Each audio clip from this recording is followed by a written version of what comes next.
How long have you been telling yourself that you will be happy when? When you lose the weight, when you earn more money, when life finally becomes calm. I said all of that once too. And then I realized something that changed how I viewed happiness. And over the years, I made 25 easy mini shifts that rewired my beliefs, my nervous system, and my emotional baseline, leading me to happiness. Today, I'm giving you all 25. Some of them will surprise you. Some will challenge you. And all of them helped me become genuinely happy from the inside out. That's my wish for you too. Hi everyone, I'm Esther Bartkiw. For over 21 years, I have helped people silence the noise within and transform from the inside out, because real change starts at the level of belief. Now, before we get into the 25 simple practices that help me nourish happiness in my life, we need to talk about happiness itself, because most people misunderstand it. Many people treat happiness as something that exists outside of them. I'll be happy when I have the guy. I'll be happy when I have money. I'll be happy when I'm skinny, successful, settled, promoted. You fill in the blank. When you approach happiness this way, you make it conditional, something that you can only experience once external circumstances line up exactly the way you want. But that's not how happiness works. Happiness is an energy. It's a frequency. It is a part of who you are at the level of soul and spirit. And happiness is a choice, not a forced smile, but an energetic decision that you make moment to moment. In any situation, you can ask yourself, am I going to be happy here or sad? Happy or frustrated? Happy or neutral? What would help me shift into a lighter emotional state right now? If you're not feeling happiness in this moment, it doesn't mean it's not there. It just means that energy has been dampened by stress, conditioning, past experiences, beliefs, and it needs to be nurtured to rise again. Happiness is grown from the inside out, not the outside in.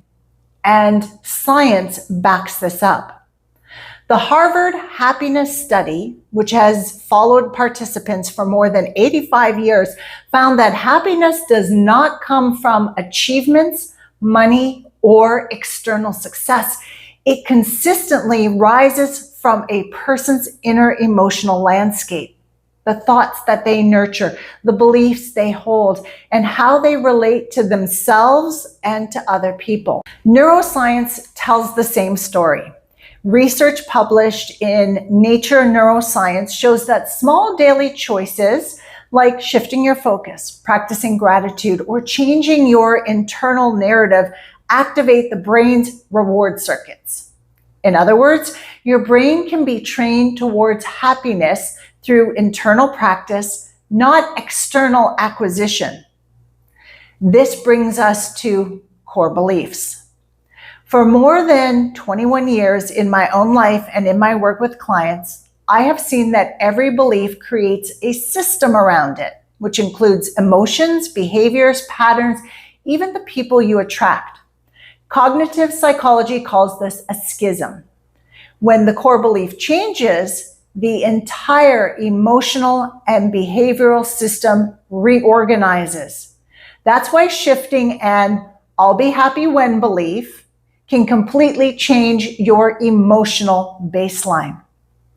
Sometimes you stay hooked into old memories or old identities, and those keep repeating the same patterns over and over.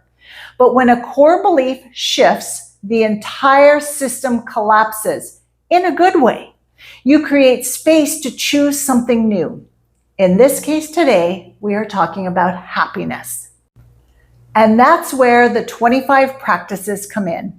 They're simple, but they will help you to nurture the energy of happiness already inside of you and build a new emotional baseline from the inside out. These are the 25 simple steps I took to help happiness blossom in my life. Okay, in no particular order. Number 1, stop waiting for permission and start doing the things that you've been putting off. Many of us were conditioned as children to look to parents, teachers, and authority figures for approval. But you're an adult now. The only permission you need is your own. Give yourself permission to quit that job you don't like, to take the risk, to travel, earn more money, buy a home, join the gym, say yes to a relationship. I remember the moment I realized this important piece. I was in my late teens, maybe early university years, and it hit me. I don't have to ask my father for permission. I can just do. It was liberating. Did I make some bad choices? Yes, I did, but I also made good choices that I would have never made if I was waiting for someone else to give me the green light. Number 2, start living a circadian lifestyle. Align with sunrise and sunset, up with the sun, to bed with the sun. Your circadian rhythm isn't just about sleep. It's your body's natural timing system designed by God to help you to thrive. Living in sync with the sun connects you to nature, regulates hormones, stabilizes mood, and supports emotional well-being. Start simply. At sunrise, go outside. Face east. You don't have to see the sun. Just look at the sky and let the light hit your eyes and your skin. Bare feet on the ground if possible. At sunset, do the same thing, at least 20 minutes. And then when you go back inside to your home, protect your system. Use blue blockers, dim lights, turn your screens red. Use incandescent bulbs, candles, or salt lamps. If you want to go deeper on this subject, just let me know in the comments section below. Living a circadian lifestyle has made me happier in my body, spirit, and soul, and there's no going back for me. Number 3, stop explaining yourself.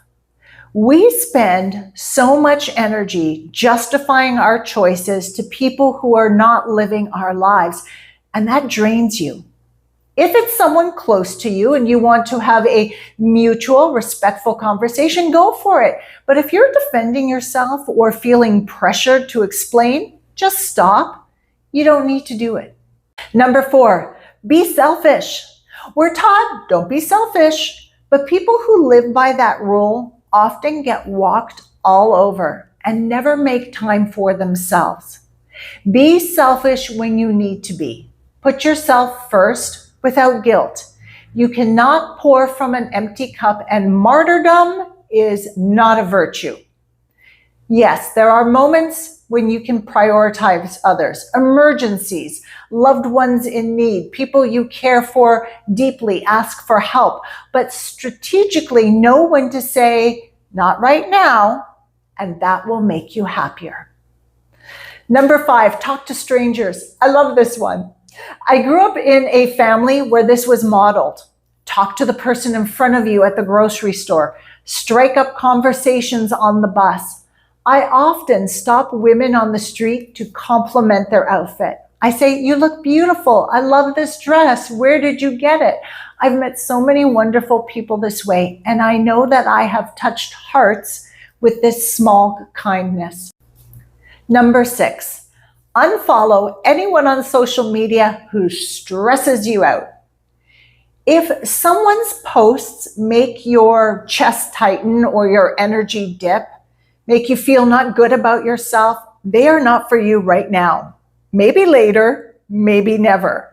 Do a deep social media purge. You don't need every detail of everyone's life in your energy field. Your nervous system will thank you, and it makes space for happiness to rise up from within. Number 7, if you're doing something and you don't enjoy it, stop.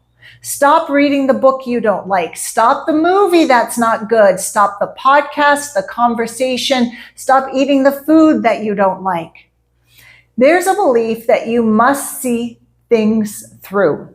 And sometimes that's true, especially if you have a pattern of quitting everything. But you know the difference. If you're helping a friend move, don't walk out halfway through the day saying, I don't like this. That won't make you happy. It will prick at your conscience. But wasting 2 hours on a movie that you don't like, no, stop, pivot, do something better with your time. Honor that feeling inside of you. It will make you happy. Number 8, dance it off. When emotions are heavy and you need to express and release, dance, shake, jump. Emotions are energy in motion. Thinking your way out of them keeps you stuck. Moving your body frees up those emotions. I love swimming, the gym, walking, but dancing shakes energy loose in a different way. It lifts your mood quickly.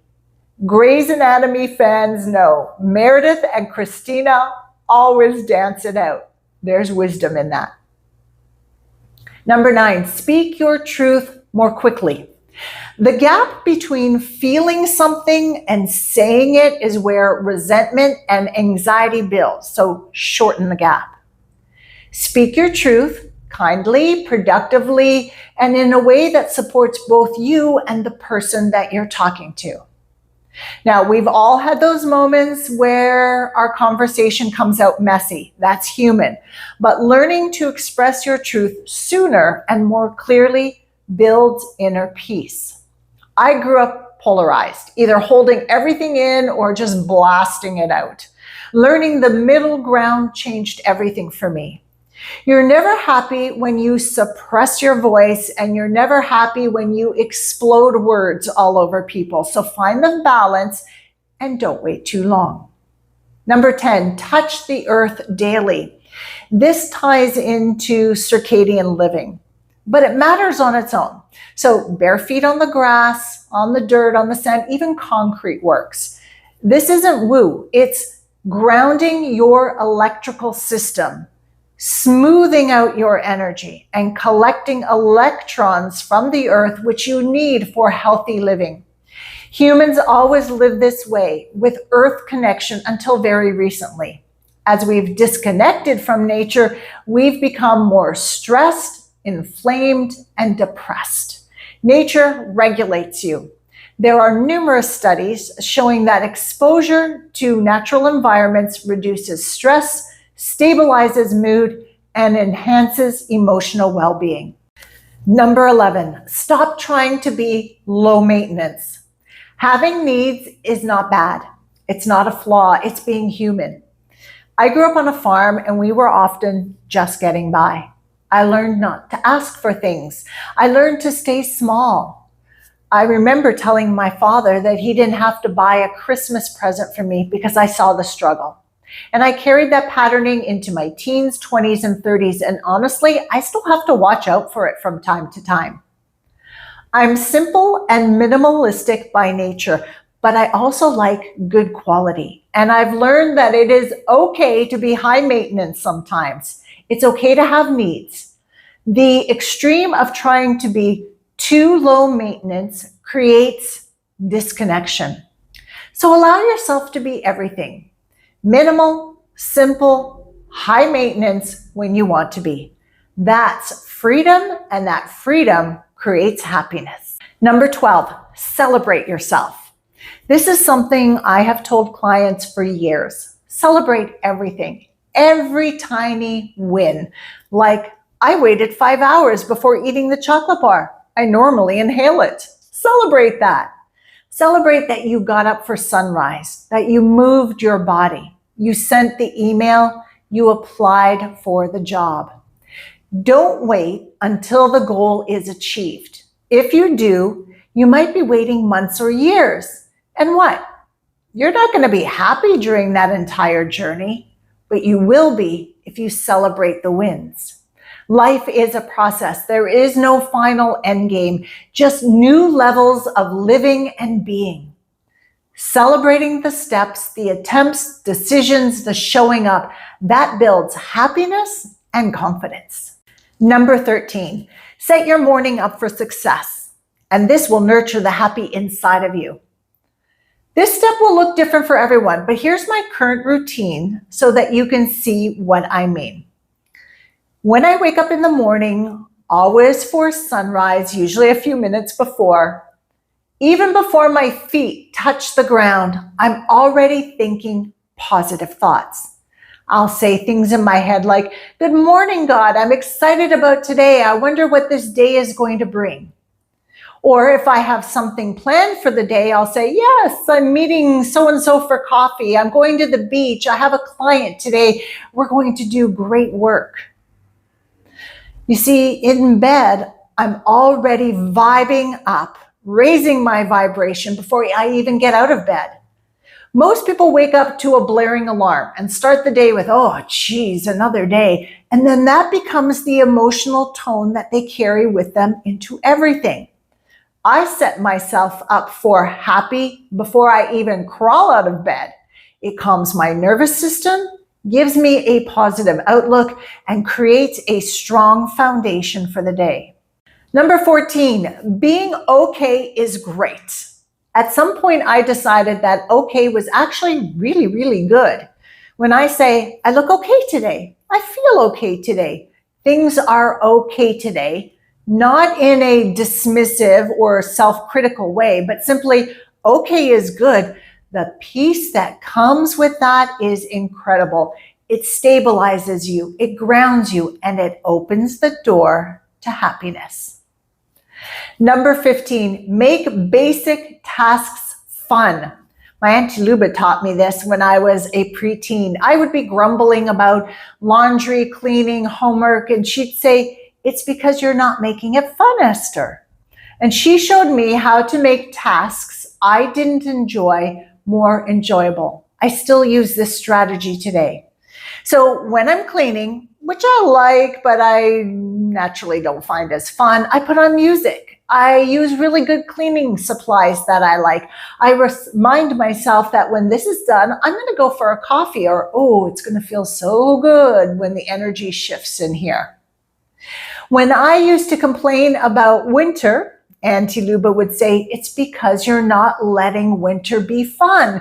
Let's knit some mittens, go for a walk. Let's go tobogganing." Make the things that you don't naturally enjoy, but you need to do, a little bit more fun. It adds to your happiness quotient. Thank you, Auntie Luba. Number 16, learn the difference between resting and relaxing. This was really big for me, and I only learned it in the last few years. Relaxing is reading, scrolling on your phone, going to the beach, walking, crafting, cooking, listening to music. Relaxing is great, but it's not resting, and our bodies need rest. Resting is lying down on the bed, sofa, floor, hammock, on the sand, and doing absolutely nothing. No podcast, no reading, no visualization, no manifesting techniques, no thinking about the past or the future, just resting. Your mind will clear. You will likely slip into a meditative state. You might even fall asleep. Now that's true rest. Most people think they're resting when what they're doing is actually relaxing. And meanwhile, your body, mind, and spirit are begging for rest. When you give yourself real rest, your happiness naturally rises up from within.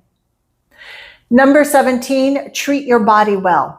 Use the best products you can on your body, what feels good, nourishing, and supportive. Buy clothes made from high-frequency fabrics like good linens, pure cottons, and silk. Make your bedding feel, so cozy and comforting against your skin and on your body. Use lovely natural lotions and creams. The way you physically treat yourself matters. Are you gentle or rough with your body? Kind or unkind? Honoring or dismissive? I love wearing dresses. And when I'm in a pretty dress that swooshes, I feel feminine and honored in my body. It makes me happy. It makes my body happy as well. And a happy body is a healthy body. Number 18, take breaks from your personal growth and healing journey and just enjoy life. When I began my personal and spiritual growth journey, I dove in headfirst. Processes, sessions, meditation, books, classes, nonstop, because I wanted to get the changes fast so I could be done. Does that sound familiar? But piling it all on did not help me. It exhausted and frustrated me. And I learned, do a piece of inner work, let it steep, let it integrate. Take inspired action to solidify it. Tweak along the way, celebrate the changes, and just enjoy your life. Then move on to the next piece when it feels right. That rhythm made me much happier. Number 19, it might sound obvious, but decide what happiness means for you. Happiness looks and feels different for everyone. So ask yourself, what makes me happy? And track your intuitive answers over days to get a sense of what makes you happy.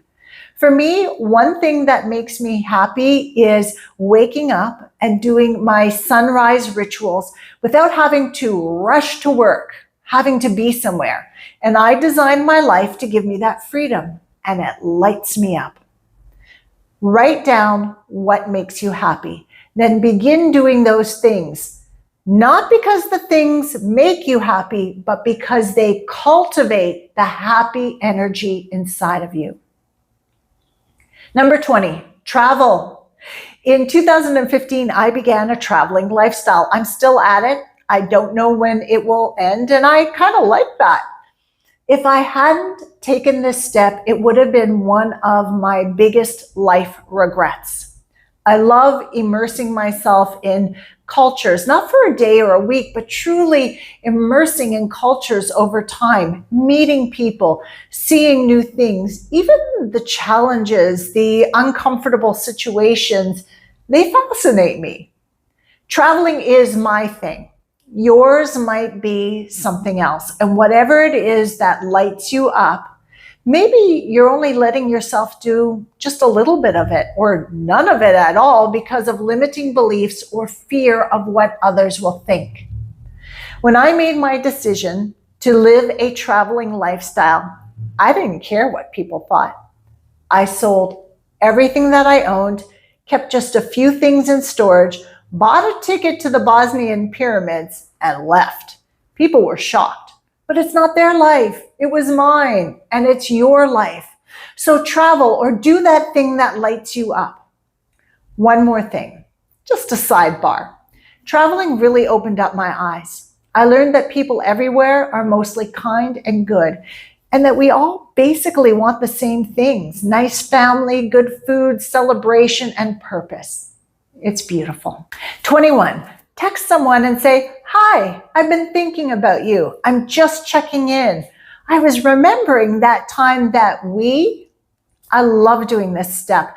And I love when others do it towards me. Even just a few lines of text stirs something warm in the heart and soul. It's simple, it's sweet, it's connective, and it's good energy that boosts happiness. 22, find out what works for you, not what works for everyone else. One size does not fit all in any area of your life. Absolutely lean into other people's information, their experiences, suggestions, and ideas, and then lean back out and decide what is actually correct for you. Sometimes you have to cherry pick from different teachers, routines, protocols, and put together something that fits you perfectly. And that's okay. In fact, often it's necessary. There's nothing more frustrating than following someone else's exact method and not getting the results that they got. And the reason is simple. You're different. You're unique. I had to learn this lesson the hard way. It was a really tough lesson for me. And honestly, I still have to remind myself today that one size does not fit all. I often need to take a little from this mentor, a little from that program, and craft my own way. And when I do, I'm happy because it finally works for me, whatever that is. Number 23, learn to be okay alone on your own. I love being on my own. I love being alone. I do not feel lonely. And if I do, I reach out. I text someone. I go somewhere with people like a cafe. I will talk to strangers. Learning to be alone with your thoughts, feelings, and ideas is powerful. People who cannot be alone, who constantly need to be around others, are often using people as a strategy to avoid the discomfort of solitude. Psychology backs this up. People with high externalized self-regulation tend to rely on others to distract from inner discomfort, while those who practice healthy solitude build stronger emotional regulation and higher life satisfaction. When you're okay on your own, you realize I can be satisfied, content, and happy with just me. Number 24, wear the fancy outfit, use the fancy dishes, wear the fancy jewelry, stop waiting for special occasions. If you own it and love it, use it. I'm really good at this.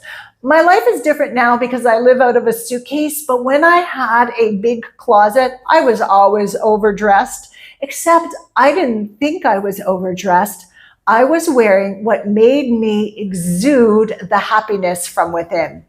I used the good silverware, the good towels, sheets, candles. I didn't save things for company or for holidays. Use the things that make you feel good. They lift your energy and blossom your happiness.